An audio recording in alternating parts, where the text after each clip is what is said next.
Seguimos con ustedes acá en Ocho Deportivo este fin de semana, un fin de semana de mucha actividad deportiva. Vamos a dejar este tiempo para conversar con Edgar Rodríguez, quien acaba de publicar su nueva obra, David Green, un enigma descifrado. Un gusto tener acá al autor de esta nueva obra que llega en un momento, me parece, importante en medio de que Nicaragua no tiene tanta documentación deportiva. Edgar, siempre un libro para nuestro deporte es algo muy importante y llega la historia de David Green, uno de los mejores atletas que ha tenido Nicaragua en su historia. Un placer tenerlo acá, Edgar. Cómo no, Levi, un gusto estar con ustedes compartiendo en este momento. La verdad que yo creo que en el fondo la finalidad de uno cuando escribe un libro es contribuir precisamente a que se articule un poco la historia deportiva nacional que está dispersa en el tiempo. Y ese es el propósito de ese libro, pues para que la gente también conozca un poco más a profundidad David Green, el aspecto humano, que es donde más enfatizo. Soy un atleta que efectivamente era multitalentoso y que por razones pues, que también están explicadas en el libro no consiguió la proyección que inicialmente se había establecido para él. Pero de todas maneras creo que es un libro pues, que va a ser ameno para la lectura y es una contribución pues, modesta a ese andamiaje que necesitamos construir para la estructura del deporte nicaragüense. Bueno, yendo al libro en sí, aquí hay enfoques muy interesantes. El ser humano, el hogar, el trabajo de los padres en una casa y cómo un atleta se desarrolla en una época distinta a la que hoy vivimos en el sistema de ligas menores en el béisbol profesional. Cómo un pelotero también se desarrolla en un país que pasaba una situación complicada. Cómo un pelotero llega a destacar en medio de múltiples dificultades que se le presentaron en el camino y cómo este mismo atleta llega a poner el nombre de Nicaragua en alto, Edgar. Sí, en efecto, hay muchos aspectos que tienen que ver, que inciden en esta situación de David. Efectivamente, hay un sistema de corrección muy rígido de parte de su papá, pero paradójicamente cuando su papá no está, él queda como un helicóptero sin la hélice, o sea que queda dando tumbos, dificultades y la caída va a ser inminente. Precisamente porque era quien lo metía en orden, que lo metía en cintura, como decimos, ¿verdad? En el estilo de antes de la corrección de los hijos. Y también cuando su papá muere, pues queda él con esa dificultad, él se lleva a la mamá para Estados Unidos, su mamá también eventualmente muere, entonces otro golpe que también él sufre. Pero aparte de ello también, David queda marcado cuando a él no se le informa que su papá murió. Entonces no puede asistir ni siquiera al sepelio ni cosa por el estilo, porque el equipo estaba enfrascado en una batalla por los playoffs allá en Estados Unidos. Entonces eso crea un resentimiento en él. Pero más que eso, cuando su papá muere, hay como un punto de inflexión en él, es decir, el antes y el después. De ahí para adelante, David está jugando a lo que le salga en la vida, ya sin entusiasmo por ir a la búsqueda de la cima. ¿Por qué? Porque él jugaba para agradar a su papá, porque él inicialmente incluso quería ser futbolista. Pero cuando su papá lo empuja al béisbol y él también viene adquiriendo cierto cariño por el juego, entonces él lo hace para mostrarle incluso a su papá que él es mejor que él. Pero el tiempo no le da esa oportunidad porque su papá muere en el camino y él incluso pues no ha llegado a las grandes ligas. Entonces, al no haber su papá visto eso, David se inculpaba a sí mismo. Como que si él se ha apurado más, su papá lo hubiera visto con un uniforme de grandes ligas. Y eso pues también de alguna manera impactó en él y le impidió ser el jugador que inicialmente había sido proyectado. Edgar, siempre se ha discutido o se ha hablado y se han usado verbos en la carrera de David, debió, pudo. ¿Qué pasó? Y probablemente la gente se hizo muchas expectativas sobre un pelotero que vieron acá. Así es. Principalmente la gente que lo vio jugar en Nicaragua y lo vio poner récords en Nicaragua. Se tejió expectativas sobre el futuro de alguien que estaba también siendo pero muy notable en el sistema de ligas menores y luego ya en el equipo de grandes ligas. Sí. ¿La gente se sobreexcedió en expectativas sobre David Green? No creo, y fíjate que es curioso, pero las expectativas más grandes no fueron elaboradas en Nicaragua, sino en Estados Unidos, es decir, por gente que está adiestrada para juzgar talento, es decir, por expertos en proyectar jugadores. Y ahí incluso en el libro hay dos textos, uno del Milwaukee Journal y otro también de un periódico de San Petersburgo, donde dos especialistas hablan sobre la proyección de David, es decir, que no es el periodismo nicaragüense el que crea una expectativa sobre este jugador, sino que es el periodismo extranjero el que dice incluso va a ser el próximo Roberto Clemente. ¿En base a qué? En base a las herramientas de David. un brazo súper poderoso, una velocidad tremenda en las bases, una defensiva muy segura, una capacidad tremenda para hacer contacto con una pelota, pero además también una gran capacidad para enviar lejos la bola. O sea que un tipo que tenía todas las herramientas. Pero ¿qué pasa? Vos podés medir el brazo, la velocidad y muchos aspectos físicos del jugador, pero el corazón no lo sabemos. El deseo tampoco puede ser medido, solamente cuando pones en práctica ya tus herramientas en el campo de juego. Eso probablemente pues hizo, en ese sentido, siempre corres el riesgo cuando proyectas a alguien, pero las valoraciones que se hicieron de David eran soportadas por lo que él había tenido en cuanto a su desempeño en las ligas menores, en cuanto a su desempeño aquí. Porque fíjate que es curioso, de David decimos generalmente, es que Green no hizo nada.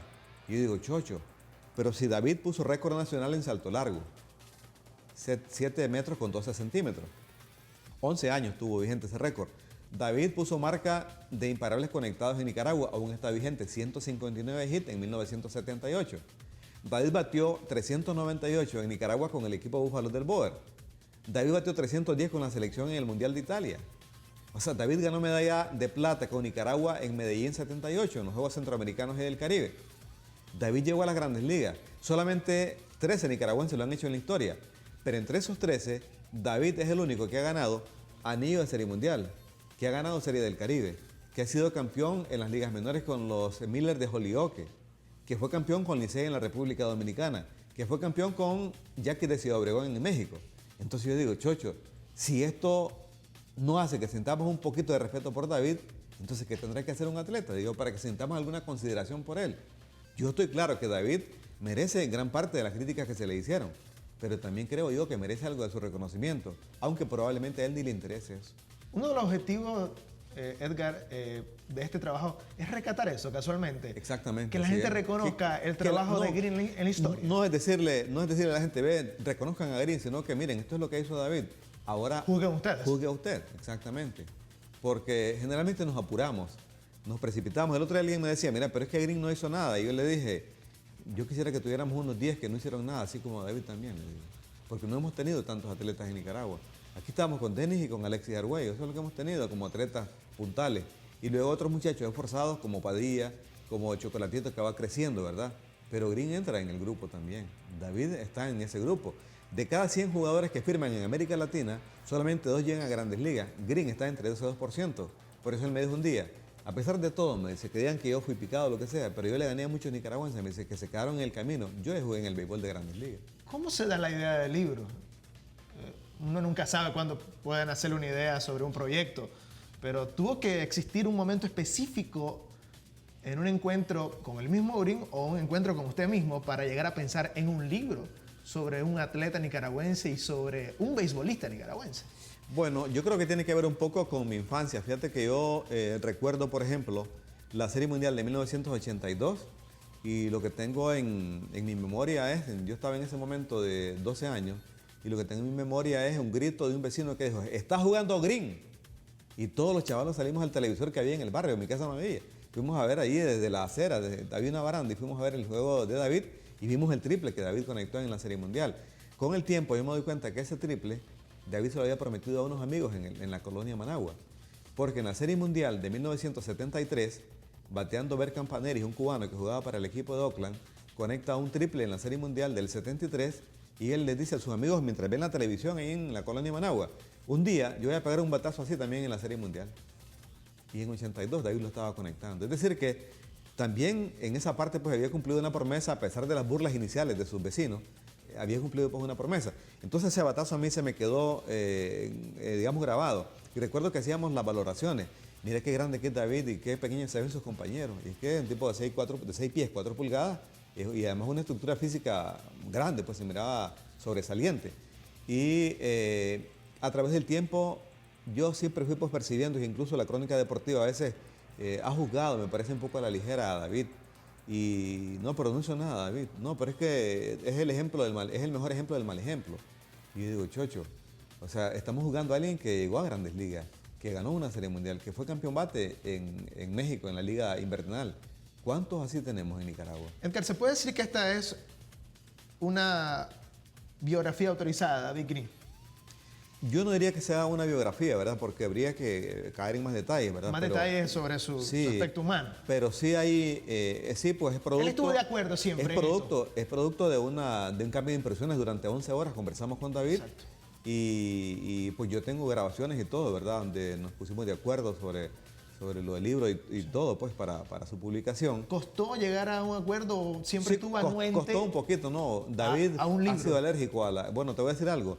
David creo que no da una entrevista a un nicaragüense desde 1994. O sea, estamos hablando ya de 94, 2004, 2015, a 21 años. O sea, yo no he visto otra entrevista, excepto una que hice hace un tiempo con David, y esto fue que me ayudaron unos amigos. Pero David, desde que estaba aquí, fue alérgico a los periodistas, fue alérgico también ahí en Estados Unidos. Y una mañana, él llamó confundido a su hermano Eduardo, y al parecer marcó mi número, Edgar. En lugar de Eduardo marcó Edgar, y yo agarré la llamada, pues. Y entonces empecé a hablarle, y él me dice, yo le digo, soy periodista de la prensa, quiero hablar con vos. No, pero yo no quiero hablar con periodistas, me dice, y cortó la llamada. Y entonces, pero con el tiempo, yo guardé el número, y al domingo siguiente lo llamé, y empecé pues un día le dije, dame un minuto, quiero decirte algo. Y me escuchó, y me dijo pues que le parecía bien la idea, y luego acordamos vernos en San Luis, y ese es el libro, pues. Ahora, el formato del libro. Siempre cuando se va a escribir un libro se piensa en un formato, qué características va a llevar, cómo se va a contar la historia. ¿Cómo se definiría en ese aspecto de este libro? Yo más bien creo que es un perfil, es un relato humano sobre David. Ahí hay, por ejemplo, impresiones del manager Whitey Herzog, hay impresiones de su manager en las ligas menores, quien fue una pieza importante en este esfuerzo, porque Lee Sigman, quien fue su manager en las menores y también en los Yankees de Ciudad Obregón, era también mi jefe como scout de los Yankees de Nueva York. Y yo había perdido el número de David y él me dijo, yo lo tengo, vos me lo diste hace 10 años, me dice. Entonces con ese mismo número contactamos a David y además se hizo el trabajo. Pero también el libro contribuyó para que la amistad entre Sigman y David, que estaba quebrada, también se restableciera, pues, porque yo logré que ellos se encontraran y conversaran. De tal manera que yo diría pues que es un relato humano. Las estadísticas de David, vos entras a Baseball Reference o a ESPN y las encontrás, pero ellos encontrar detalles que no son muy conocidos. Por ejemplo, David no nació en la colonia Managua, David nació en la loma de Chicopelón y luego ahí se trasladaron para la colonia Managua. Él es el séptimo de 10 hermanos, entonces es un relato humano, pues, donde lleva como eje articulador, por cada detalle que se va dando, una impresión de David y cómo David vivió ese momento.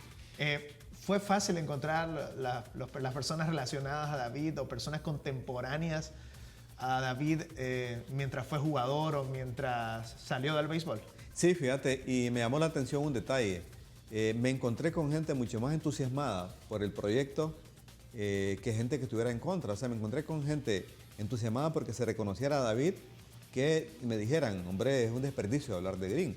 No, que por el contrario, encontré gente que estaba dispuesta a hablar y que además lo hizo con mucho entusiasmo. Por ejemplo, un compañero de él en los Búfalos, en la UCA, mejor dicho, en la UCA al inicio, Jimmy Bolaño, quien tuvo un récord nacional en bases robadas en Nicaragua y fue su compañero al inicio. O Eduardo Holman, que también jugó con él en la UCA. O Calixto Vargas y el Bobby Espino en el equipo Búfalo del Boer, o de la selección nacional. Y así pues sucesivamente fui encontrando gente que estaba dispuesta a contribuir también más bien a que mostráramos la parte que no era tan visible de parte de David. Y ¿sabes qué me encontré? Un tipo muy educado, así me lo mostró la gente, un tipo muy respetuoso, un tipo que era muy obediente con su papá, pues, y que por ejemplo le decía Don Calixto a Calixto Vargas, Don Cacho Teija a Cacho Teija. O sea que el tipo se refería a la gente con mucho respeto, con el estilo de antes, ¿no? Bueno, cuando se termina un juego, los pitchers dicen, me faltó esto, ajustar aquí. ¿Qué faltó? Justamente cuando se estaba descifrando el enigma o cuando terminó de descifrar el enigma. ¿Faltó algo aquí, Edgar? Siempre falta. Yo creo que completo solo la Biblia, creo yo, ¿verdad? Pero siempre faltan detalles. Por ejemplo, ahora yo me decía, de haber hecho un artículo sobre todas las herramientas de David, qué tan completo era David, y compararlo con Duncan Campbell o Juan Cabrera, que son las referencias que tenemos a nivel local sobre este tipo de jugadores, pues cuando tenemos la gente de todas las herramientas para jugar, ¿verdad? Que batean, que tienen poder, que corren bien, que fildean bien, que tiran bien, un tipo completo. David es el paradigma del pelotero completo en Nicaragua, pero me hubiera gustado mostrarlo mediante cifras de manera concreta. Edgar Rodríguez publicó días después el libro un día después de la Copa Mundial de Béisbol realizada en Nicaragua en 1994. Posteriormente publicó el libro Un Día Perfecto, donde hay entrevistas sobre muchos atletas y exatletas importantes en Nicaragua y el resto del mundo. Y hoy publica un enigma descifrado relacionado a David Green. Edgar, en comparación con los otros libros, ¿cómo podría llamársele a este hijo? Porque siempre todos los hijos pues tienen una característica diferente. Yo diría que esto es un hijo pues que usted está teniendo en su vida periodística. ¿Qué diferencia tiene este con respecto a los otros?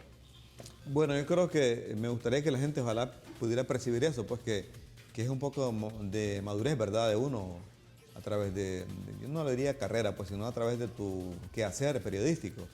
Y cuando hicimos un día después, que fue apuradamente tras el Mundial, tuvimos muchas fotos desenfocadas, tuvimos muchos desajustes, pero yo creo que ese libro era como el reflejo de la etapa inicial que uno estaba teniendo. Sí. Después hicimos un día perfecto y también creo que mostró un poquito de avance. Yo espero pues que este también satisfaga las inquietudes que pueda generar entre la gente y que se aprecie pues que ojalá que haya dado yo un salto también como escritor. Esa es la pretensión de uno también. Noveno episodio, parte final de esta entrevista. ¿Qué tan difícil es hacer un libro en Nicaragua? Es difícil porque cuesta a veces, por ejemplo, en primer lugar requiere de una disciplina. Yo trabajo en 3 partes, entonces tenía que designar un tiempo adicional, ¿verdad? Robarle tiempo al tiempo para tener mediante un sistema así disciplinado, dedicarle un tiempo específico a la elaboración del libro. A mí me tomó un poco más de 3 meses hacerlo, de manera, yo dije voy a escribir durante 2 horas todos los días durante esta etapa y así lo hice. Pero también el libro tiene un costo, ¿no? Claro. Eso también es un factor que muchas veces te frena. Y yo veo que gente muy capaz al final dice, no pude hacerlo porque no tuve patrocinio o me faltó esto. Este libro no tiene anuncios. Yo tengo pues esa manera de pensar, ¿verdad? Me parece pues que los libros deben ser así. Pero de todas maneras, creo que siempre vale la pena hacer el esfuerzo. Si uno tienes un sueño y le pones una fecha límite, ya tienes un plan. Entonces, creo que al final Dios me parece que va ubicando las cosas de manera que se van alineando en tu favor y al final se hacen, pues. Entonces, si otra gente lo ha hecho, yo digo, también yo lo puedo hacer, ¿no? Entonces, ese también quiero que sea como una motivación para la gente que va comenzando en el periodismo y que también tiene ese reto de incrementar lo que estamos haciendo nosotros. Y probablemente 3 libros no sean suficientes, Edgar. No, yo creo que hay muchas historias que contar todavía. Gracias, Edgar, y felicidades por esta publicación. Una publicación, como decía yo públicamente, pues los periodistas en construcción estamos obligados a leerla y principalmente documentarnos. Hay muchos datos en el internet, en Baseball Reference, sobre este señor que fue capaz de conectar más de 40 jonrones en ligas menores. Es el primer nicaragüense en conectar imparable en el béisbol de las Grandes Ligas y se convirtió en el primer jugador de cuadro en arribar en el béisbol de Grandes Ligas.